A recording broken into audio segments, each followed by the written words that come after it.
Hi ಸ್ನೇಹಿತರೆ, ಎಲ್ಲರಿಗೂ one step to success smart ಕ್ಲಾಸಸ್ಗೆ ಸ್ವಾಗತ. ನೋಡಿ ಫ್ರೆಂಡ್ಸ್, ನಾವಿವತ್ತು 6ರಿಂದ 10ನೇ ತರಗತಿಯವರೆಗಿನ ಮುಂದುವರಿದ ಭಾಗವನ್ನು ನೋಡ್ತಾ ಬರೋಣ. 441ನೇ ಪ್ರಶ್ನೆ, ಅಭಿಜ್ಞಾನ ಶಾಕುಂತಲ ಎಂಬ ಶ್ರೇಷ್ಠ ನಾಟಕವನ್ನು ರಚಿಸಿದವರು? ಇದಕ್ಕೆ ಸರಿಯಾದ ಉತ್ತರ ಕಾಳಿದಾಸ. ಕಾಳಿದಾಸರು ಏನು ಮಾಡ್ತಾರಪ್ಪ ಅಂದರೆ ಅಭಿಜ್ಞಾನ ಶಾಕುಂತಲ ಎಂಬ ನಾಟಕವನ್ನು ರಚನೆ ಮಾಡ್ತಾರೆ. ನೆಕ್ಸ್ಟ್, ಫಾಯಿಯಾನ ಯಾವ ದೇಶದ ಪ್ರವಾಸಿಗ? ಇದಕ್ಕೆ ಸರಿಯಾದ ಉತ್ತರ ಚೀನಾ. ಫಾಯಿಯಾನ ಯಾವ ದೇಶದ ಪ್ರವಾಸಿಗ ಅಂದರೆ ಚೀನಾ ದೇಶದ ಪ್ರವಾಸಿಗ. ಇವನ ಕೃತಿ ಯಾವುದಪ್ಪ ಅಂದರೆ ಗೋಕುಕಿ. ಯಾವ ಕೃತಿ? ಗೋಕುಕಿ. ಗೋಕುಕಿ ಅನ್ನೋದು ಫಾಯಿಯಾನನ ಕೃತಿಯಾಗಿದೆ. ಸರಿಯಾದ ಜೋಡಿ ಗುರುತಿಸಿ. ಈ ಕೆಳಗಿನವುಗಳನ್ನು ಕೊಡಲಾಗಿದೆ, ಇದರಲ್ಲಿ ಯಾವುದು ಸರಿಯಾದ ಜೋಡಿ ಇದೆ ಅಂತ ಕೇಳಲಾಗಿದೆ. ಇದಕ್ಕೆ ಸರಿಯಾದ ಉತ್ತರ ನೋಡ್ತಾ ಬರೋದಾದರೆ ಶೂದ್ರಕನ ಮೃಚ್ಛಕಟಿಕ. ಇದು ಏನಿದೆ ಸರಿಯಾಗಿ ಹೊಂದಾಣಿಕೆಯಾಗಿದೆ. ವಿಶಾಖದತ್ತನ ಕೃತಿ ಯಾವುದಪ್ಪ ಅಂದರೆ ಮುದ್ರಾ ರಾಕ್ಷಸ. ಇದು ಮುದ್ರಾ ರಾಕ್ಷಸ ಯಾರ ಕೃತಿ? ವಿಶಾಖದತ್ತನ ಕೃತಿ. ಅದೇ ರೀತಿಯಾಗಿ ವಿಷ್ಣು ಶರ್ಮಂದು ಪಂಚತಂತ್ರ. ಇದು ವಿಷ್ಣು ಶರ್ಮನ ಕೃತಿ. ಅಮರಸಿಂಹನ ಕೃತಿ ಯಾವುದಪ್ಪ ಅಂದರೆ ಅಮರಸಿಂಹನ ಕೃತಿ ಅಮರಕೋಶ. ಯಾವುದು? ಅಮರಸಿಂಹನ ಕೃತಿ ಅಮರಕೋಶ. ಮಾಳವಿಕಾಗ್ನಿಮಿತ್ರ ಇದು ಯಾರ ಕೃತಿ ಅಂದರೆ ಕಾಳಿದಾಸನ ಕೃತಿ. ಯಾರ್ದು? ಕಾಳಿದಾಸನ ಕೃತಿಯಾಗಿದೆ. ನೆಕ್ಸ್ಟ್, ಅಜಂತ ಎಲ್ಲೋರಾ ಗುಹೆಗಳು ಎಲ್ಲಿವೆ? ಇದಕ್ಕೆ ಸರಿಯಾದ ಉತ್ತರ ಮಹಾರಾಷ್ಟ್ರ. ಮಹಾರಾಷ್ಟ್ರದಲ್ಲಿ ಅಜಂತ ಮತ್ತು ಎಲ್ಲೋರಾ ಗುಹೆಗಳು ಕಂಡುಬರುತ್ತವೆ. ಆರ್ಯಭಟನು ರಚಿಸಿದ ಕೃತಿ. ಆರ್ಯಭಟ ಈ ಕೆಳಗಿನ ಯಾವ ಕೃತಿಯನ್ನು ರಚಿಸಿದ್ದಾನೆ ಅಂದರೆ ಆರ್ಯಭಟೀಯ ಎಂಬ ಕೃತಿಯನ್ನು ರಚಿಸಿದ್ದಾನೆ. ಯಾರು? ಆರ್ಯಭಟ. ಆರ್ಯಭಟನು ಒಬ್ಬ ಗಣಿತಜ್ಞ ಮತ್ತು ಭೂಗೋಳಶಾಸ್ತ್ರಜ್ಞ. ಗಣಿತಜ್ಞ ಮತ್ತು ಭಾರತೀಯ ಗಣಿತಜ್ಞ ಮತ್ತು ಭೂಗೋಳಶಾಸ್ತ್ರಜ್ಞ. ಯಾರು? ಆರ್ಯಭಟ. ಹೌದಾ? ಅದೇ ರೀತಿಯಾಗಿ ಆರ್ಯಭಟನ ಹೆಸರಿನಲ್ಲಿ ಭಾರತದ ಮೊಟ್ಟ ಮೊದಲ ಕೃತಕ ಉಪಗ್ರಹವನ್ನು ಉಡಾವಣೆ ಮಾಡಲಾಗಿದೆ. ಆ ಕೃತಕ ಉಪಗ್ರಹಕ್ಕೆ ಏನಂತ ಹೆಸರಿಡಲಾಗಿದೆ ಅಂದರೆ ಆರ್ಯಭಟ ಅಂತೇಳಿ ಹೆಸರಿಡಲಾಗಿದೆ. ಹೌದಾ? ನೆಕ್ಸ್ಟ್, ಹರ್ಷಚರಿತೆ ಮತ್ತು ಕಾದಂಬರಿ ಎಂಬ ಕೃತಿಯನ್ನು ರಚಿಸಿದವರು? ಇದಕ್ಕೆ ಸರಿಯಾದ ಉತ್ತರ ಬಾಣಭಟ್ಟ. ಬಾಣಭಟ್ಟ ಏನು ಮಾಡ್ತಾನಪ್ಪ ಅಂದರೆ ಹರ್ಷಚರಿತೆ ಮತ್ತು ಕಾದಂಬರಿ ಎಂಬ ಕೃತಿಯನ್ನು ರಚನೆ ಮಾಡ್ತಾನೆ. ಈ ಹರ್ಷಚರಿತೆ ಎಂಬ ಕೃತಿ ಯಾವ ರಾಜನಿಗೆ ಸಂಬಂಧಪಟ್ಟಿದೆ ಅಂದರೆ ಹರ್ಷವರ್ಧನಿಗೆ ಸಂಬಂಧಪಟ್ಟಿದೆ. ಯಾವ ರಾಜನಿಗೆ? ಹರ್ಷವರ್ಧನ. ನೆಕ್ಸ್ಟ್, ಈ ಕೆಳಗಿನ ಯಾವ ನಾಟಕವನ್ನು ಹರ್ಷವರ್ಧನ ರಚಿಸಿಲ್ಲ? ನೋಡಿ ಫ್ರೆಂಡ್ಸ್, ಕೆಳಗೆ ನಾಟಕಗಳ ಹೆಸರನ್ನು ನೀಡಲಾಗಿದೆ. 4 ನಾಟಕಗಳ ಹೆಸರು. ಅದರಲ್ಲಿ ಯಾವ ನಾಟಕವನ್ನು ಹರ್ಷವರ್ಧನ ರಚಿಸಿಲ್ಲ ಅಂತ ಕೇಳಲಾಗಿದೆ. ಇದಕ್ಕೆ ಸರಿಯಾದ ಉತ್ತರ ಸಿಯುಕಿ.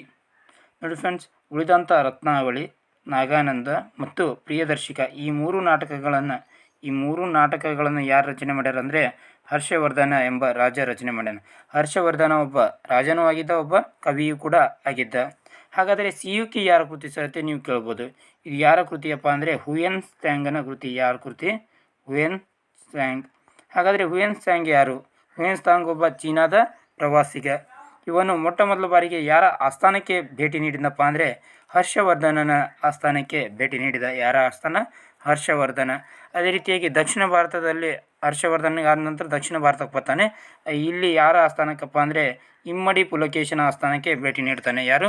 Hiuen Tsang. ನೆಕ್ಸ್ಟ್, ಮೊಘಲ್ ಸಾಮ್ರಾಜ್ಯದ ಸ್ಥಾಪಕ. ಇದಕ್ಕೆ ಸರಿಯಾದ ಉತ್ತರ ಬಾಬರ್. ಬಾಬರ್ ಏನು ಮಾಡ್ತಾನಂದರೆ ಇಬ್ರಾಹಿಂ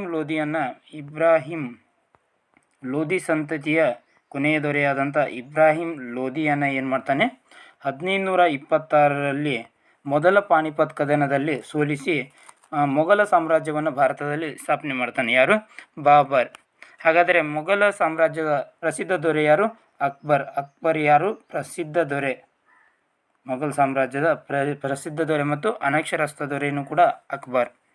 ನೆಕ್ಸ್ಟ್, ಬಾಬರ್ನು ತನ್ನ ಆತ್ಮಚರಿತ್ರೆಯನ್ನು ಬರಿತಾನ. ಏನಂತಪ್ಪ ಅಂದರೆ ಬಾಬರ್ ನಾಮ. ಏನಂತ ಆತ್ಮಚರಿತ್ರೆ ಬರಿತಾನ? ಬಾಬರ್ ನಾಮ ಅಥವಾ ತುಜಕ್ ಇ ಬಾಬರಿ ಎಂಬ ಆತ್ಮಚರಿತ್ರೆಯನ್ನು ಯಾರು ಬರಿತಾನೆ? ಬಾಬರ್ ಬರಿತಾನೆ. ಯಾವ ಭಾಷೆಯಲ್ಲಿ ಅಂದ್ರೆ ತುರ್ಕಿ ಭಾಷೆಯಲ್ಲಿ ಬರೀತಾನೆ. ನೆಕ್ಸ್ಟ್, ಬಾಬರ್ ಈ ಕೆಳಗಿನ ಯಾವ ಕದನವನ್ನು ನಡೆಸಿಲ್ಲ? ನೋಡಿ ಫ್ರೆಂಡ್ಸ್, ಬಾಬರ್ ಈ ಕೆಳಗಿನ ಯಾವ ಕದನವನ್ನು ನಡೆಸಿಲ್ಲ ಅಂದರೆ ಎರಡನೇ ಪಾನಿಪತ್ ಕದನವನ್ನು ನಡೆಸಿಲ್ಲ. ಹೌದಾ? ಬಾಬರ್ ಹಾಗಾದರೆ ಈ 3 ಕದನಗಳನ್ನು ನಡೆಸ್ತಾನೆ. ಯಾವುದು? ಮೊದಲನೇ ಪಾನಿಪತ್ ಕದನ ನಡೆಸ್ತಾನೆ, ಕಣ್ವ ಕದನ ಮತ್ತು ಗೋಗ್ರಾ ಕದನ. ಈ 3 ಕದನಗಳನ್ನು ಯಾರು ನಡೆಸ್ತಾರೆ? ಬಾಬರ್. ಹಾಗಾದರೆ ಎರಡನೇ ಪಾನಿಪತ್ ಕದನ ಯಾರ್ಯಾರ ನಡು ನಡೀತಿತ್ತಪ್ಪ ಅಂದರೆ ಅಕ್ಬರ್ ಮತ್ತು ಹೇಮು. ಯಾರ್ಯಾರ ನಡು? ಅಕ್ಬರ್ ಮತ್ತು ಹೇಮುವಿನ ನಡುವೆ ನಡೀತಿತ್ತು. ಈ ಎರಡನೇ ಪಾನಿಪತ್ ಕದನ ಎಷ್ಟರಲ್ಲಪ್ಪ ಅಂದರೆ 1556ರಲ್ಲಿ ನಡೀತೈತಿ.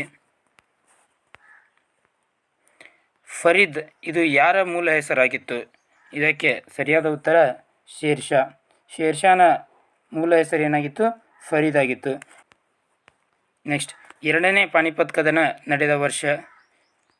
ಇದಕ್ಕೆ ಸರಿಯಾದ ಉತ್ತರ 1556. ಎರಡನೇ ಪಾನಿಪತ್ ಕದನ ಯಾವಾಗ ನಡೀತೈತಿ? 1556ರಲ್ಲಿ. ಮೊದಲ ಪಾನಿಪತ್ ಕದನ 1526. ಇದು ಮೊದಲ, ಇದು ಎರಡನೇದು 1761. ಮೂರನೇ ಪಾನಿಪತ್ ಕದನ.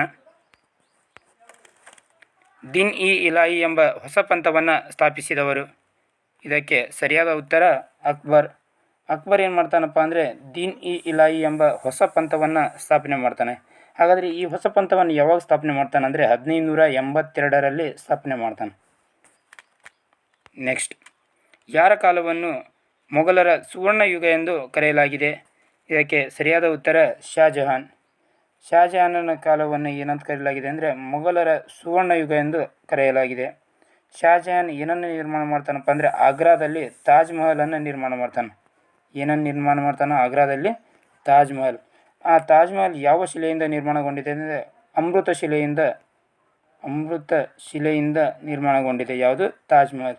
ತಾಜ್ ಮಹಲ್ಗೆ ಶಾಜಹಾನ್ ಯಾಕೆ ಕಟ್ಟಿಸ್ತಾನ ತಾಜ್ ಮಹಲನ್ನು ಅಂದರೆ ತನ್ನ ಪ್ರೀತಿಯ ಮಡದಿಯಾದಂಥ ಮಮ್ತಾಜ್ಗೋಸ್ಕರ. ಯಾರಿಗೋಸ್ಕರ? ಮಮ್ತಾಜ್. ನೆಕ್ಸ್ಟ್, ಐನ್ ಇ ಅಕ್ಬರಿ ಮತ್ತು ಅಕ್ಬರ್ ನಾಮ ಎಂಬ ಕೃತಿಗಳನ್ನು ರಚಿಸಿದವರನ್ನು ಯಾರು ರಚನೆ ಮಾಡ್ತಾರಪ್ಪ ಅಂದರೆ ಅಬುಲ್ ಫಜಲ್ ಏನು ಮಾಡ್ತಾನೆಂದರೆ ಐನ್ ಇ ಅಕ್ಬರಿ ಮತ್ತು ಅಕ್ಬರ್ ನಾಮ ಎಂಬ ಕೃತಿಗಳನ್ನು ರಚನೆ ಮಾಡ್ತಾನೆ. ನೆಕ್ಸ್ಟ್, ಪಂಚಮಹಲ್ ಕಂಡುಬರುವ ಸ್ಥಳ? ಪಂಚಮಹಲ್ ಎಲ್ಲಿ ಕಂಡು ಬರ್ತೈತಪ್ಪ ಅಂದರೆ ಫತೇಪುರ್ ಸಿಕ್ರಿಯಲ್ಲಿ ಕಂಡು ಬರ್ತೈತಿ. ಎಲ್ಲಿ? ಫತೇಪುರ್ ಸಿಕ್ರಿ. ಇದನ್ನು ಅಕ್ಬರ್ನ ವಿಜಯದ ನಗರ ಅಂತ ಕರೀತಾರೆ. ಅಕ್ಬರ್ನ ವಿಜಯದ ನಗರ ಯಾವುದು? ಫತೇಪುರ್ ಸಿಕ್ರಿ. ಈ ಫತೇಪುರ್ ಸಿಕ್ರಿಯಲ್ಲಿ ಪಂಚಮಹಲ್ ಕಂಡು ಬರ್ತೈತಿ. ಸೂರ್ಸಾಗರ್ ಎಂಬ ಹಿಂದಿ ಭಾಷೆಯ ಕೃತಿ ರಚಿಸಿದವರು? ಇದಕ್ಕೆ ಸರಿಯಾದ ಉತ್ತರ ಸೂರ್ದಾಸ್. ಸೂರ್ದಾಸರು ಏನು ಮಾಡ್ತಾರಪ್ಪ ಅಂದರೆ ಸೂರ್ಸಾಗರ್ ಎಂಬ ಹಿಂದಿ ಭಾಷೆಯ ಕೃತಿಯನ್ನು ರಚನೆ ಮಾಡ್ತಾರೆ. ಮರಾಠರಲ್ಲಿ ಶ್ರೇಷ್ಠ ದೊರೆ ಯಾರು? ಇದಕ್ಕೆ ಸರಿಯಾದ ಉತ್ತರ ಶಿವಾಜಿ. ಶಿವಾಜಿ ಮರಾಠರಲ್ಲಿ ಶ್ರೇಷ್ಠ ದೊರೆ ಮತ್ತು ಮರಾಠ ಸಾಮ್ರಾಜ್ಯದ ಸ್ಥಾಪಕ ಯಾರು? ಶಿವಾಜಿ. ಅದೇ ರೀತಿಯಾಗಿ ಶಿವಾಜಿ ಎಲ್ಲಿ ಜನಿಸ್ತಾನಪ್ಪ ಅಂದರೆ ಪುಣೆ ಜಿಲ್ಲೆಯ ಶಿವನೇರಿಯಲ್ಲಿ ಜನಿಸ್ತಾನೆ. ಪುಣೆ ಜಿಲ್ಲೆಯ ಶಿವನೇರಿ. ಹೌದಾ? ಶಿವಾಜಿಯನ್ನು ಏನಂತ ಕರಿತಿದ್ರಪ್ಪ ಅಂದರೆ ಇವರನ್ನು ಭಾರತದ ನೌಕಾಪಡೆಯ ಪಿತಾಮಹ ಅಂತೇಳಿ ಕರೀತಿದ್ರು. ಶಿವಾಜಿಗೆ ತಂದೆ ಯಾರಪ್ಪ ಅಂದರೆ ಶಹಾಜಿ ಭೋಸ್ಲೆ. ಯಾರು? ಶಹಾಜಿ ಭೋಸ್ಲೆ ಯಾರು? ತಂದೆ. ತಾಯಿ ಜೀಜಾಬಾಯಿ ತಾಯಿ, ತಂದೆ ಶಹಾಜಿ ಭೋಸ್ಲೆ. ಅದೇ ರೀತಿಯಾಗಿ ಗುರು ದಾದಾಜಿ ಕೊಂಡದೇವ. ಯಾರು? ದಾದಾಜಿ ಕೊಂಡದೇವ. ನೆಕ್ಸ್ಟ್, ಶಿವಾಜಿಯ ಪಟ್ಟಾಭಿಷೇಕ ನಡೆದ ವರ್ಷ? ಇದಕ್ಕೆ ಸರಿಯಾದ ಉತ್ತರ 1674. 1674ರಲ್ಲಿ ಶಿವಾಜಿಯ ಪಟ್ಟಾಭಿಷೇಕ ಎಲ್ಲಿ ನಡೀತಂದರೆ ರಾಯಗಢ್ನಲ್ಲಿ ನಡೀತೈತಿ. ಎಲ್ಲಿ? ರಾಯಗಢ್. ಈ ರಾಯಗಢ್ನಲ್ಲಿ ಪಟ್ಟಾಭಿಷೇಕ ನಡೆದಾಗ ಶಿವಾಜಿಗೆ ಒಂದು ಬಿರುದು ನೀಡಲಾಗುತ್ತೆ. ಯಾವ ಬಿರುದಪ್ಪ ಅಂದರೆ ಛತ್ರಪತಿ ಎಂಬ ಬಿರುದು. ಯಾವ ಬಿರುದು? ಛತ್ರಪತಿ. ಕರ್ನಾಟಕ ಸಂಗೀತ ಪಿತಾಮಹ ಎಂದು ಯಾರನ್ನು ಕರೆಯುತ್ತಾರೆ? ಇದಕ್ಕೆ ಸರಿಯಾದ ಉತ್ತರ ಪುರಂದರದಾಸ. ಪುರಂದರದಾಸರನ್ನು ಏನಂತ ಕರೀತಾರೆ ಅಂದರೆ ಕರ್ನಾಟಕದ ಸಂಗೀತ ಪಿತಾಮಹ ಅಂತ ಕರೀತಾರೆ. ಕೊನೆಯ ಪ್ರಶ್ನೆ, ಟರ್ಕರು ಕಾನ್ಸ್ಟಾಂಟಿನೋಪಲ್ ಅನ್ನು ಯಾವಾಗ ವಶಪಡಿಸಿಕೊಂಡರು?